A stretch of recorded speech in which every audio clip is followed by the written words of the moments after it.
చెప్తున్నా నా కొడక మీ పాస్టర్లందరినీ నా కొడక మొత్తం ఒక్కొక్కరిని భారతదేశంలో ఒక్క చర్చి కూడా ఉండడం నా కొడక భారతదేశంలో ఒక్క చర్చి కూడా ఉండడం నా కొడక మొత్తం అందరినీ గర్వం చేసిపోతా అందరినీ గర్వం ఈ పాస్టర్లందరి చేత ముందు పెట్టిస్తా పాస్టర్లందరి చేత జై శ్రీరామని చెప్తా పాస్టర్లందరి చేత భగవద్గీత ప్రచారం చేపిస్తా ఒక్క చర్చి ఒక్క పాస్టర్ కూడా ఉండడం నా కొడక నా దేశంలో నీ బొచ్చుల దేవుడు నీ బొచ్చుల దేవుడు నా కొడక నా దేశంలో తల్లి తరిమేస్తా 2020 నాటి క్రైస్తవ్యాన్ని ఇండియాలో లేకుండా చేస్తా ఉన్నాడు ఒక మతోన్మాది, ఒక పార్టీ పెద్ద. ఈ రోజు అలాంటి మతోన్మాదులకు చెబుతున్నాను, నువ్వు కాదు కదా నీ బాబులు దిగొచ్చిన ఆకాశం నేల నిలిచి ఉన్నంత వరకు క్రైస్తవ్యాన్ని కదిలించడం ఎవడి వల్ల కాదు. హిట్లర్ కంటే గొప్పడు అనువు, హిట్లర్ మాయమైపోయాడు.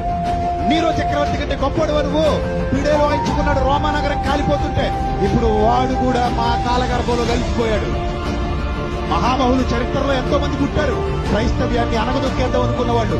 ఎవడి వల్ల కాల, నీ వల్ల అవుతుంది పిచ్చి సన్నాసి. అది దేవుని రాజ్యం, అది దేవుని వాగ్దానం, అది దేవుని సంఘం. రాజ్యం అంటే ఏంటో తెలుసా? సంఘం. ఆ ప్రభువు లేని దేశం లేదు, నా ప్రభు చట్టం లేని భాష లేదు. అన్ని భాషల్లో బైబిల్ ఉంది, అన్ని దేశాలలో నా ప్రభు జెండా పాదేశాడు. దాన్ని కదపటం ఎవడి వల్ల కాదు. ఈవెన్ పాకిస్తాన్ లో కూడా నా ప్రభు జెండా ఎగురుతుంది.